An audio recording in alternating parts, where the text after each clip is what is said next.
you know me, and it's been a while since I've been here. I want to tell you two important things about me.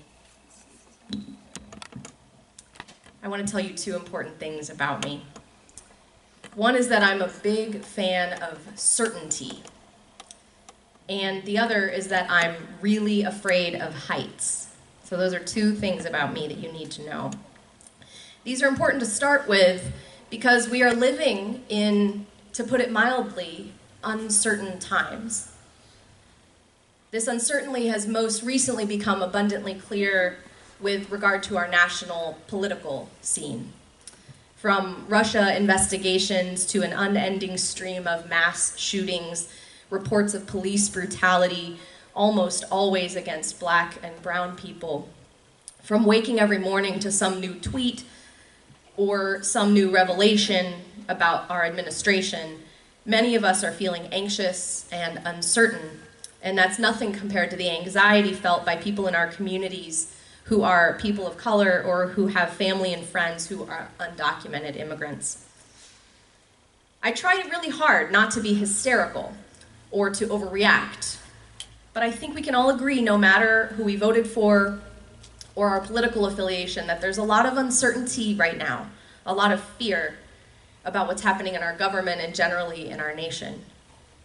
And in addition to these uncertain political times, we also live in a time in which the foundations of religious identity have been shaken. More and more people are identifying religiously as nones, that is, N-O-N-E-S, people who check the box none when asked to identify their religion. Faith traditions, especially mainline Christian Protestants, for which through most of American history held the lion's share of the religious landscape, those are experiencing steep declines in their membership and Sunday attendance. The declines are not quite as dramatic for Unitarian Universalists, but we are not growing as a faith movement.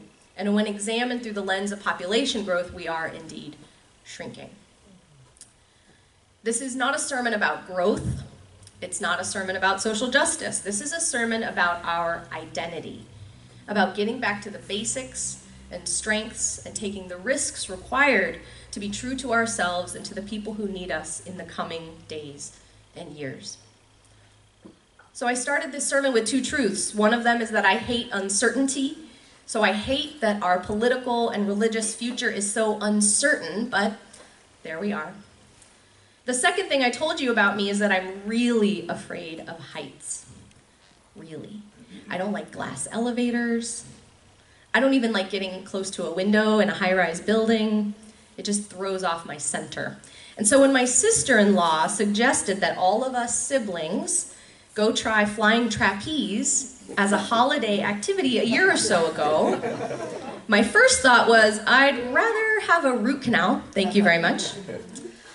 But I swallowed that instinct and I decided, for my husband's sake and for peer pressure, that I would go along.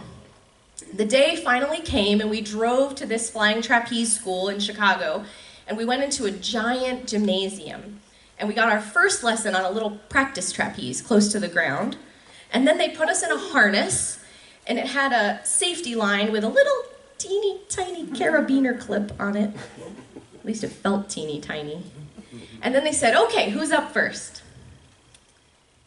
It wasn't me. But when it came my turn, I had to climb in my slippery socks up this really tall, rickety ladder to a little platform that felt remarkably shaky and flimsy, and I was told to lean way out over the platform and grab this bar that had to be 50 pounds. And then grab with both hands, and then, this was the freaking out part, just jump. Just jump off the platform, just like that. They say, ready? And you bend your knees, and they say, hop, and you're supposed to just jump off this 25-story platform. Okay, it was not 25 stories. It was probably 25 feet, but still, it was really high. It felt really high. And the first time that they said, hop, nothing happened. I literally could not make my body jump off that platform. But the second time, I did. Peer pressure. And so I was supposed to swing my feet up through my arms and hook my knees over the bar. And then let go with my hands so I'm swinging upside down. And then bring my hands back up. I haven't done a sit-up in like 3 years. Bring my hands back up and unhook my knees so that I can eventually drop down into the net in a simple backflip. That's the introductory basic move on day 1 of trapeze class. It was not pretty. I got the worst leg cramp I've ever had in my life. I did not want to go back up on that bar when it was my turn again, but I did. I did go back up, over and over and over, until I was so good at that knee hang move that I could be caught by the catcher. Which felt like a real-life flying trapeze circus artist. Okay, so I haven't been back. But I'm considering trying it again at some point because I learned so much about myself, my abilities, my capacity to overcome fear, that I told everyone I knew about this experience. And a few well-respected UU minister colleagues asked me, "Have you read the book Learning to Fly by Sam Keene?" I hadn't, so someone lent it to me, and I devoured it. Keene is a writer, a psychologist, a graduate of Harvard Divinity School, and he became addicted to flying trapeze at the late age of 61 years old. His book is about the theological, psychological, and philosophical applications of the trapeze to modern life.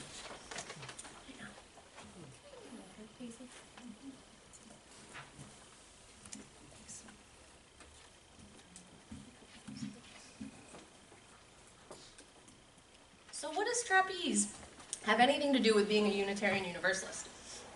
Or more accurately, what might these applications teach us about how to face the uncertainty and off-centeredness of the coming years, both politically and religiously? So here are my top 3 lessons that we can learn from flying trapeze.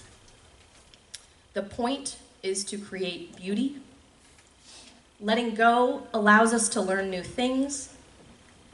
And we learn to fly not by becoming fearless, but by the daily practice of courage. Our first lesson is that the point is to create beauty. Now let me tell you, when I tried this trapeze thing, it was not beautiful. Not at all. Especially that first try was not pretty, but the goal in trapeze is to create graceful, beautiful movements. Sam Keene in his trapeze philosophy book says, quote, "Beauty is not optional. Once one of our best flyers was just about to throw a double somersault. The catcher yelled over to him, 'Let's do it right and make some beauty.' I didn't always do it right, but each time it was more about creating beauty than trying to master a series of steps." Sam Keene also tells the story of how he was trying to master a complicated move in his trapeze practice one day, and his instructor kept telling him this long series of complicated things. And he said, "I dutifully climbed to the pedestal, doubled my effort, and tried several times to follow his complicated instructions. But the more I tried to change everything at once, the more chaotic my movements became. My mid-air dance resembled nothing so much as a frog on amphetamines." He then goes on to tell of a famous flyer who happened to be there that day observing his practice and gave him some simpler advice. He said, "Forget all that for a moment. Just try to kick the catcher when you turn, and you will automatically be in the right position." Sam says he tried it, and it worked. As in most arts, less can be more. We often forget that the point of religious community is to create beauty. We strive so often. We strive to try new things and add new strategies and committees and processes and bells and whistles to worship and bylaws and governing documents that we forget that that's not the point. Those are tools, means to a greater end, but the point is to transform lives and transform the world. To embody love in a struggling and sometimes hostile world, to create places of safety for those who are afraid, and places where those of us who find ourselves with privilege are asked to grow and stretch and be made uncomfortable. People have been flocking to our doors. I know that in many religious communities, people have been flocking to our doors since the presidential election, not because they are desperate for new congregational bylaws, but because they need hope. People bring their children to our religious exploration programs not because they necessarily want one curriculum over the other, but because they want a place for their children to feel free to explore. The people who respond to those surveys by saying they are a none, N-O-N-E, are turned off by all the shenanigans that faith communities get ourselves into. But that doesn't mean that those people are not yearning for a place, a group of people to support them in the challenges of life, to embrace them as they search for truth and meaning. The point of our communities is to create beauty, hope, love, and transformation. That's it. Let's keep our eyes on that prize and we will be okay in an uncertain future. Our second lesson is about letting go. When the instructor yelled, "Hop," and I was supposed to jump off that platform, and later when I was supposed to let go of the bar and trust that my body would easily somersault onto the net, I didn't want to do it. Letting go was scary. Hanging onto that bar was scary too, but at least it was a scary that I knew. As we move into an uncertain future, we need to be okay with letting go of things that aren't serving us anymore. As I mentioned earlier, I'm a big fan of certainty. I am an organized person. I like lists and spreadsheets. I like to plan the steps in any project. I am a big fan of clearly articulated budgets. These things help me feel like there is some semblance of control over the situation, whatever the situation may be. And I know I'm not alone in this. We Unitarian Universalists tend to be a logical, step-by-step spreadsheet kind of people. It's true, though, that theologically, we're okay with uncertainty. We don't cling to ancient texts as our only source of religious answers. We allow new scientific findings to inform our view of the world. We're open to learning and exploring. But in many ways, we still cling to the certainty of what we know. What we already know is true. The 19th century Unitarian minister, Theodore Parker, spoke of this very concern in his famous sermon. Remember, this was the 1800s. His famous sermon, A Discourse on the Transient and Permanent in Christianity. He said, quote, "Yet there are some who are affrighted by the faintest rustle which a heretic makes among the dry leaves of theology. They tremble lest Christianity itself should perish without hope. The least doubt respecting the popular theology or the existing machinery of the church is by some good men supposed to be capable of shaking Christianity itself." I love that quote. The faintest rustle in the dry leaves of theology, and they tremble lest Christianity itself should perish without hope. He was teasing. He was teasing his fellow people. He spoke in his sermon about the permanence of the Christian message to which he believed. Remember, in the 1800s, Unitarians were Christian.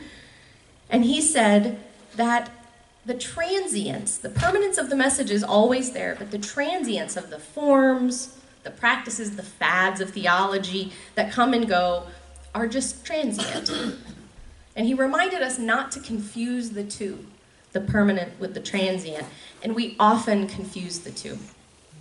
We confuse Sunday morning worship structure or the kinds of hymns we sing or what the minister wears or looks like or whether or not we use a screen or board governance structures. We confuse that with the truth and meaning of our faith, with our rich historical trajectory of reason, freedom, love, and meaning-making. That's the permanent, and let's cling to that. We forget that the point, our first lesson, is to create beauty, and we need to have enough trust in our faith, in Unitarian Universalism to know that it will not perish at the slightest rustle. It's okay to change stuff.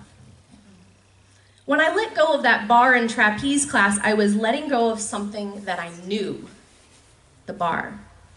But then I found out the truth. I found out that letting go of the bar meant that I trusted myself more than the bar. May we too have the courage to let go of things in order to learn new things and to learn to trust ourselves more deeply. Now our third lesson. We learn to fly not by becoming fearless, but by the daily practice of courage. As we heard in our reading by Charles Magistro earlier, it's as easy to be a Unitarian Universalist as it is to overcome the natural fear of the unknown and venture forth with nothing to sustain us save our zest for living and our hunger for new experience and knowledge. This uncertainty is not easy. I'm always amazed and sort of annoyed at people, particularly Garrison Keillor, who think that Unitarian Universalists don't believe in anything, or that we can believe whatever we want. We can't. We cannot believe anything we want. And it's not easy what we believe, what we hold true. In fact, this work of not knowing and meaning-making and seeking and finding can be fear-producing. That's why we gather in our Unitarian Universalist communities to do the fear-producing work of exploring the unknown together. I'm afraid for the future, folks. I am. I have a 2-year-old son, and I'm afraid of what's coming for him, and for all of us, and for our neighbors. And I come from a place of relative privilege, and I'm still afraid. And I would venture to say that many of you might be too. It's okay. It's okay to be afraid.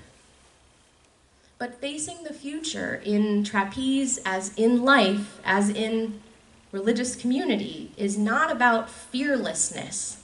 It's not about being unafraid. It's about facing that fear every day and getting better and better at it.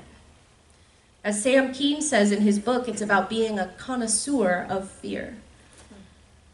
He also says something really important about facing fear. He says, quote, "Courage is a byproduct of communion rather than an individual virtue.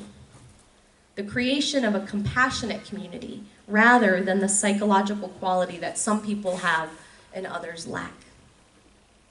If you leave here today with nothing else, I want you to leave with that. Courage is a byproduct of communion rather than an individual virtue.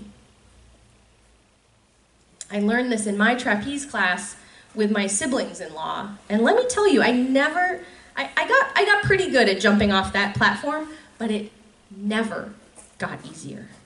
Never. See that smile? It's fake. The photographer was like, "Turn around and smile at the camera." I was like, But having my husband and my brothers and sister-in-law down below the net cheering for me, "Go, Christina!" They were giving me high fives when I came down off the net. That is what gave me the courage to keep trying. If I had been doing it alone, you bet I would not have done it again. We do this work together, especially the hard work of justice-making, of showing up against the evils of the world, of welcoming strangers, because we can do it together. Because when we fall or we mess up, and trust me, friends, we will mess up. It is inherent in our work. We're still bound together in this covenanted community of love and hope. That's the net that we were talking about earlier. That's the covenant. As we face this uncertain religious and political future, it's reasonable to feel afraid. It's reasonable to want to cling to what we know. It's reasonable to want to try complicated things to fix the problems that we observe or that we think we observe. When I climbed up on that platform, I didn't want to face what came next. But the instructor was there, holding my teeny tiny little carabiner, and he was reminding me to breathe. That's important to remember, friends. Breathe. And then he would say something that would make me laugh each time. He would say, "Don't think so hard. Don't think so hard." I wonder what that means for us Unitarian Universalists. We are such a thinking people. Are you flying there? No, my knees are hooked on the bar. Just reaching up. So, don't think so hard is really the heart of all of these lessons. Create beauty. Let go. Face fear in community. When I hear people talk about how we're going to move forward to make the world safer or more just or more loving, or how we're going to weather the changes in the American religious landscape, they often have very concrete, specific suggestions for us, ways to engage social media or how to attract millennials. I'm a millennial, it's not that complicated, just talk to us. Or complex strategies for legislative change or unique models for fundraising. Some of these ideas might be helpful. Trust me, I have a spreadsheet all about them somewhere. But learning to fly in trapeze, as in life, as in religious community, is about trusting ourselves, our history, our communities, clinging to our deep identity, and not to the external trappings that actually often hold us back. Remembering that our purpose is to gather in communities of hope and love and transformation so that we can do the real work of changing the world. May we go forth confident in these truths, and in doing so, may we learn to fly. Amen. Blessed be.